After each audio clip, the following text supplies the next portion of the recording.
নমস্কার, আমি দিগন্তিকা নিয়ে চলে এসেছি নৈসর্গিকের আরও একটা নতুন ব্লগ। এখন আমরা রয়েছি কার্শিয়াংয়ে, আর আমরা আজকে বেরিয়েছি কার্শিয়াংয়ের লোকাল সাইট সিন করতে।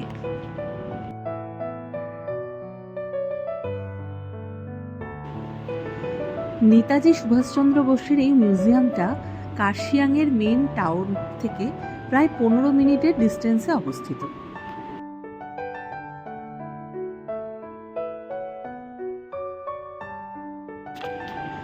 গিদ্ধা পাহাড়ের ওপর অবস্থিত বলে চতুর্দিকটা একদম কুয়াশাচ্ছন্ন, যেহেতু একদম পাহাড়ের উপরে এটা।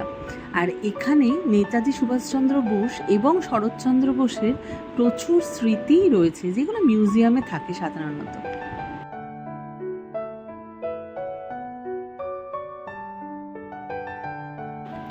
এখানে আসার জন্য কোনো রকম এন্ট্রি ফিজের প্রয়োজন হয় না। সকাল 11টার থেকে খোলে, বিকেল 4:30 অবধি খোলা থাকে। চেষ্টা করবেন সকালের দিকে আসার, যেহেতু একদম পাহাড়ের ওপরে অবস্থিত। রাত্রিবেলা বিশেষ কিছু দেখা এখানে যাবে না।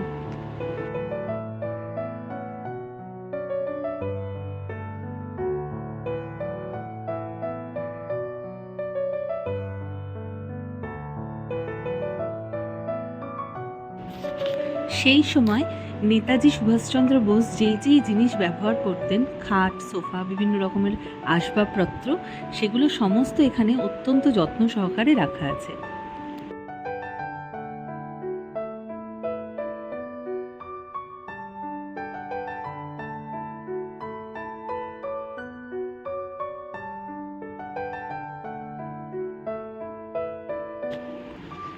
কার্শিয়াংয়ের পরিবেশ এমনিতেই খুব শান্ত।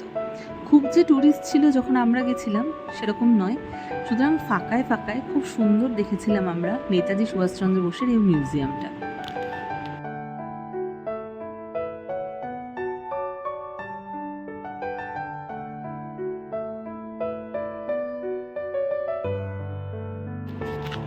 এরপর আমরা যেই জায়গায় এসে পৌঁছালাম সেটার নাম হচ্ছে চিমনি ভিলেজ।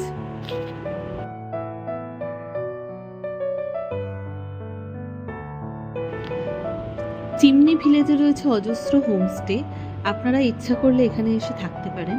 আমরা চলে এসেছিলাম চিমনি হেরিটেজ গার্ডেনে। এখানকার এন্ট্রি ফি রয়েছে 20 টাকা করে পার হেড, আর আমার বাচ্চার জন্য ফ্রি ছিল। এখানে রয়েছে তৎকালীন ব্রিটিশদের তৈরি করা এক বিশাল চিমনি, আর এই চিমনির নামানুসারেই এই টোটাল ভিলেজটার নাম হয়েছে চিমনি ভিলেজ বা চিমনি গাঁও।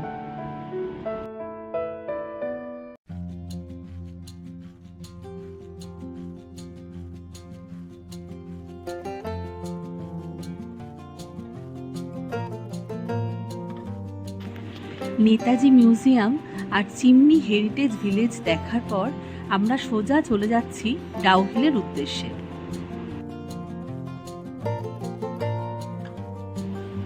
ডাউহিল নিয়ে বহু কিছু যে কোনো সোশ্যাল মিডিয়া সার্চ করলেই দেখতে পাওয়া যায়। বহু ভৌতিক ঘটনা, বহু ভৌতিক কাহিনী রয়েছে এই ডাউহিলকে ঘিরে। যদিও আমরা রয়েইছি আপার ডাউহিলে, তবু যে জায়গায় যাচ্ছি সেই জায়গাতেই শুনেছি এরকম ধরনের বহু কিছু ভৌতিক জিনিস অনেকেই ফিল করেছেন। দেখা যাক আমাদের সাথেও সেরকম কিছু হয় কিনা।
এখন আমরা আছি ডাউহিল ফরেস্টে। বেসিক্যালি এটা একটা পাইন ফরেস্ট। এখানে নাকি মেয়েদের একটা স্কুল আছে, তারপর চিলড্রেন্স পার্ক আছে, অনেকটা চড়াই। এই পুরো ওইভাবে নিচে নেমে গেছে। ওইটা এখন দেখছি আমরা যতদূর উঠতে পারি, যদি চিলড্রেন্স পার্ক অব্দি যেতে পারি সেটা আপনাদের সাথে শেয়ার করছি। কিরকম লাগছে তোমার? খুব সুন্দর, দারুণ জায়গা, বিশাল বড় বড় পাইন গাছ। হ্যাঁ, পুরো গ্রিন, একদম চতুর্দিকটা পুরো গ্রিন।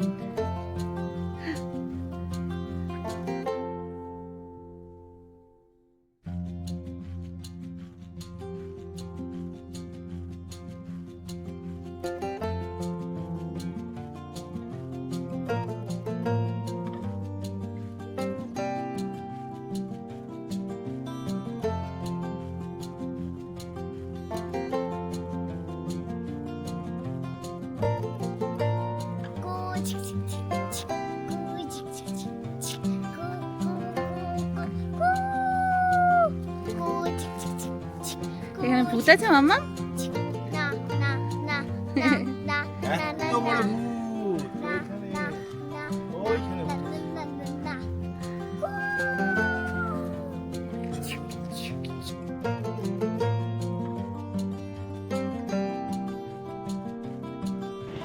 যেরকমটা মাম্মাম বলল যে এখানে ভূত নেই, কোনো রকম কোনো অনুভূতি আমাদের এখানে হয়নি। তবে হ্যাঁ, ট্যুরিস্টদের অ্যাট্রাক্ট করার জন্য যা যা কিছু দরকার এখানকার কমিউনিটি বা এখানকার পর্যটন যারাই সামলাচ্ছেন তারা প্রচুর কিছু কাজ করেছেন।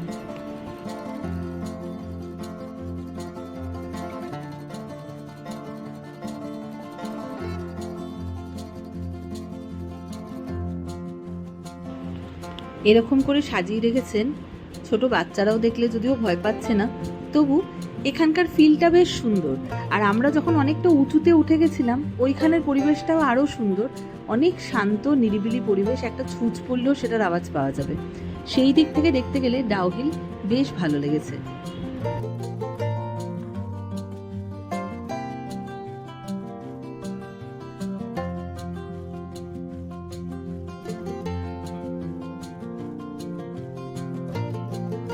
ডাউহিল থেকে খানিকটা দূরে গিয়ে যাব আমরা ভিক্টোরিয়া বয়েজ স্কুলে।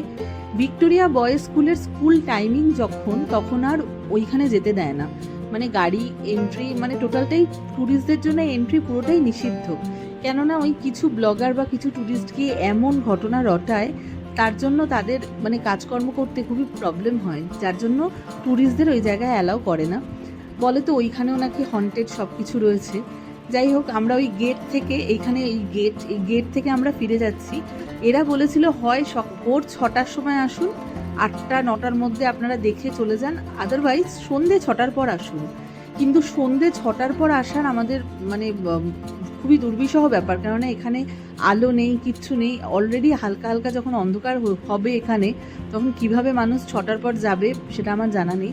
আর ভোরবেলা যেহেতু আমাদের কালকেই ফেরা, সুতরাং কালকে ভোরবেলা আমরা আসতে পারবো না। এই একটা জিনিস আমাদের মিস হয়ে গেল, আমরা দেখতে পারলাম না।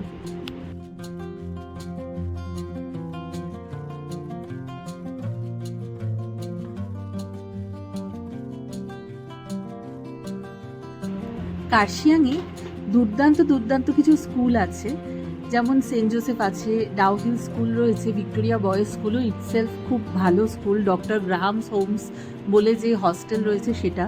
সুতরাং কার্শিয়াং শহরটাই স্কুল বা পড়াশোনার জন্য খুব ভালো জায়গা।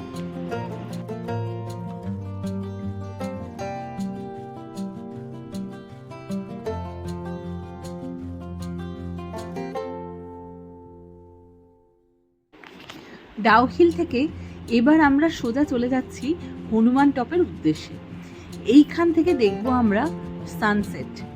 অদ্ভুত সুন্দর জায়গা, খুব খুব পছন্দ হয়েছিল আমাদের এই হনুমান টপ।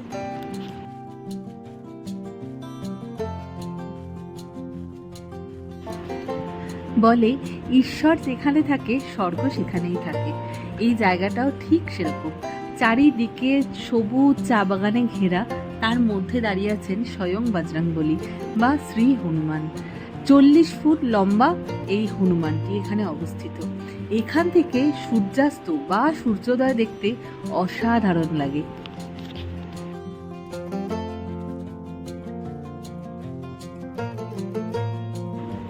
এক অগাস্ট মাসের সন্ধেবেলা ছিলাম আমরা কার্শিয়াংয়ের এই জায়গাটাতে।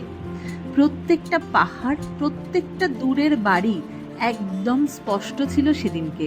কোনো রকম মেঘের ছড়াছড়ি ছিল না। যদিও সকালবেলা আমরা বেশ মেঘলা ওয়েদার পেয়েছিলাম যখন আমরা নেতাজি মিউজিয়ামে গেছিলাম, তবে হনুমান টোপে আসার পর আমাদের মনটা সত্যিই ভালো হয়ে গেল।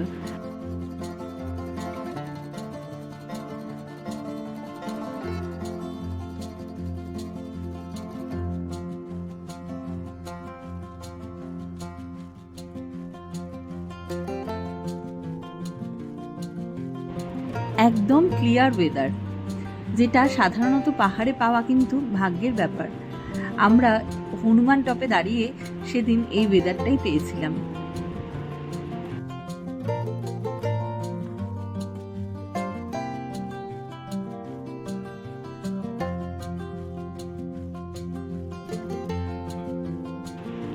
কার্শিয়াংয়ের সাইট সিন শেষ করে ফিরে যাচ্ছি আমরা আমাদের হোমস্টের উদ্দেশ্যে। আজকের রাতটাই শেষ। কালকে সকালবেলা ফিরে যাব আমরা আমাদের দৈনন্দিন জীবনের উদ্দেশ্যে। চলে যাব সোজা শিলিগুড়ি।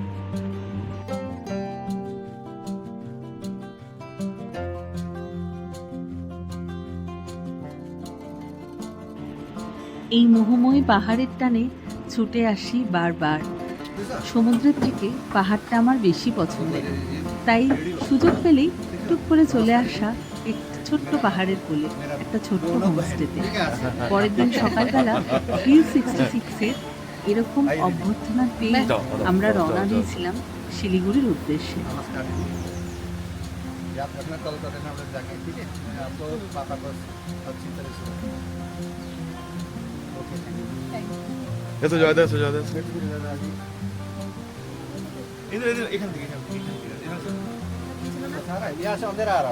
ना ठीक है साफ आ रहा है, साफ आ रहा है, साफ आ रहा है।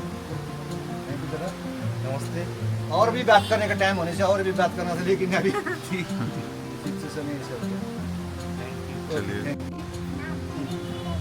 आओ मेरे ऊपर, चलो यस करो, ऐसा करो, हाथ ऐसा करो, या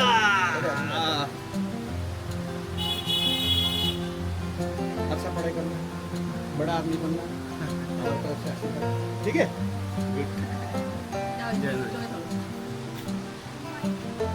मेरा भाई हिंदी समझा कि नहीं समझा पहले बताओ। ओके दादा, थैंक यू दादा। आइए ग्रुप फोटो लेते हैं। हाँ फटाफट लीजिए दादा, हम तो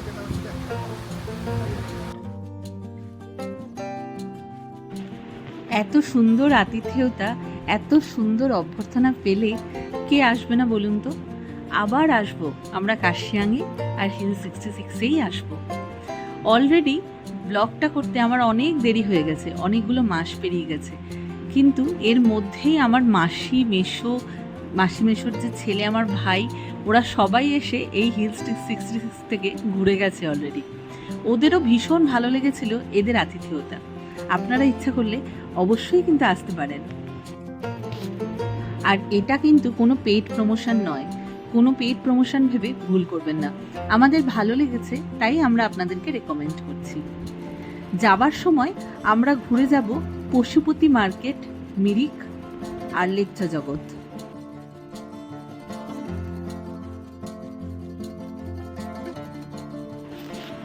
প্রায় চলে এসেছি আমরা লেপচা জগতের একদম কাছে।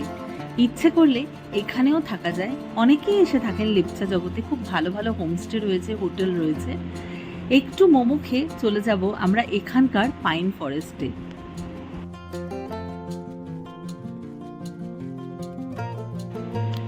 ডাউহিলের পাইন ফরেস্ট ছিল পুরো সবুজ। সেদিন কিন্তু কোনো মেঘ ছিল না। আজকে লেপচা জগতে আবার মেঘের মাঝখানে এই পাইন ফরেস্ট। অসাধারণ সুন্দর লাগছিল। একদম পোস্টার বা পোস্টকার্ড বা পিকচারে যেরকম ধরনের ফটো আসে সেরকম ধরনের ফটো তুলে আমরা কিন্তু পাচ্ছিলাম এখানকার সেই অনুভূতি।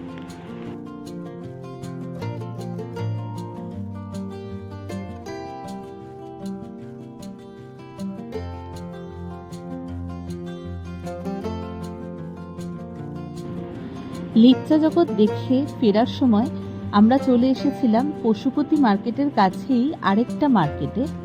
এখানেও প্রায় নেপাল বর্ডারই বলা যায় এটাকে। এখান দিয়ে এই সোজা রাস্তাটা দিয়ে যদি চলে যাওয়া যায়, এই যে সোজা রাস্তাটা গেছে এটা দিয়ে যদি চলে যাওয়া যায় তাহলে সোজা পৌঁছে যাওয়া যাবে নেপালে। তবে অবশ্যই তার জন্য অনেক প্রসিডিওর রয়েছে, আমরা সেসব দিকে যাব না, আমরা নেপালের বর্ডার ঘুরে চলে যাব।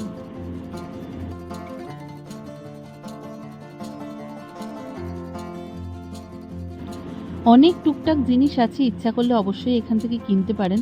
প্রচুর লজেন্স কিনেছিলাম আমরা, তার মধ্যে কিছু খুব ভালো লেগেছিল, কিছু ভালো লাগেনি। আর এটা হচ্ছে একদম পশুপতি মার্কেট নেপালের।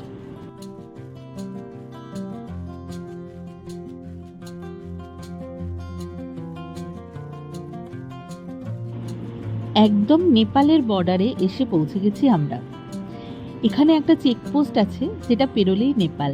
ওখানে প্রচুর বর্ডার সিকিউরিটি ফোর্স রয়েছে। ওনারা ভিডিও করতে বারণ করছিলেন বলে আমরা আর ভিডিওটা কন্টিনিউ করিনি। যে অবধি ভিডিও করা সম্ভব সে অবধিই করেছি।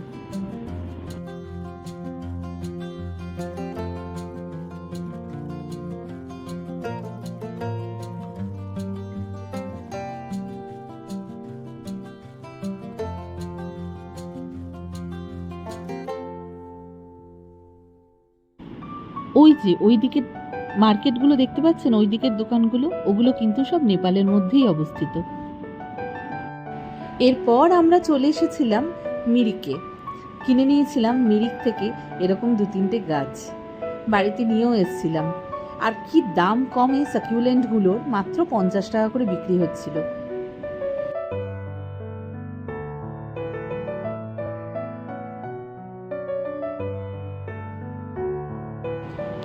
মিরিক আমাদের আগেও দেখা।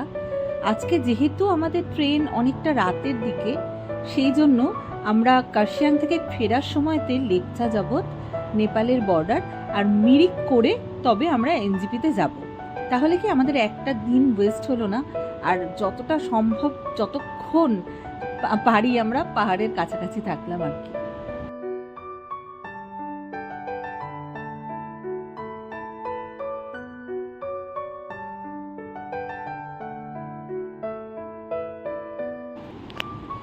মিরিক লেকটা অনেক বড়, প্রচুর মাছ আছে এখানে। আর আপনারা চাইলে এখানে বোটিং করতে পারেন। আর অবশ্যই কিন্তু মিরিকে নাইট স্টে করা যায়।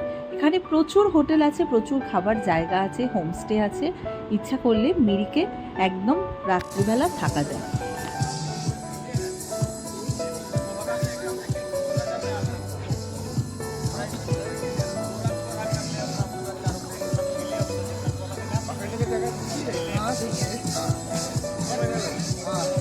আদর করে দে। হ্যাঁ,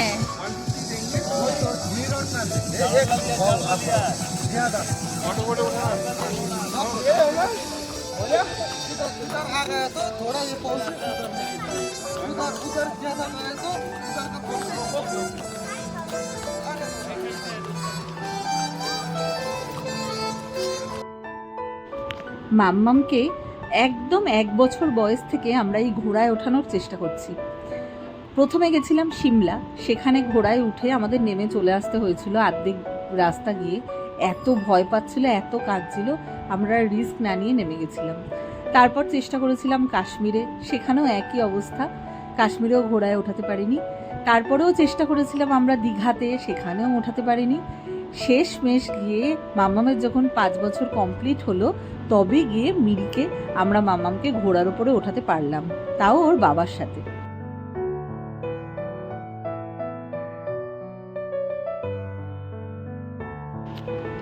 মিরিক ঘোরার পর এবার আমরা সোজা চলে যাব এনজিপির উদ্দেশ্যে, সমতলে। পাহাড়ে বেশ কিছুদিন কাটালাম, খুব ভালো লাগলো। আপনাদেরও যদি আমার এই কার্শিয়াং দার্জিলিংয়ের সিরিজটা ভালো লেগে থাকে তাহলে অবশ্যই ভিডিওতে লাইক, শেয়ার আর চ্যানেলটাকে অবশ্যই একটু সাবস্ক্রাইব করে দেবেন। আপনাদের একটা লাইক, একটা সাবস্ক্রাইব আমাদেরকে অনেক বেশি অনুপ্রেরণা জাগায় পরে ভিডিও তৈরি করার জন্য।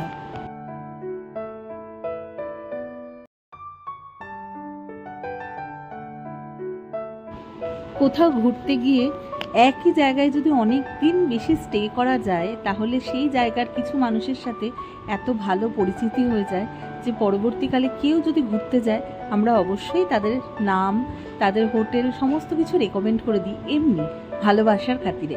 সেরকমই একজন ভালোবাসার মানুষ হচ্ছে পেম্বা ভাই, মানে আমরা হিল 66-এর যিনি গাড়ি চালক বা ড্রাইভার তাকে পেয়ে গেছিলাম আমাদের সাথে। অদ্ভুত ভালো মানুষ। যদি আপনাদের তার গাড়ির কোনো প্রয়োজন হয় তাহলে অবশ্যই আমার এই ভিডিওর নিচে কমেন্ট করবেন, আমরা নাম্বার আপনাদেরকে প্রোভাইড করে দেব। আর অবশ্যই ভিডিওটা ভালো লাগলে একটু লাইক করে দেবেন। ধন্যবাদ।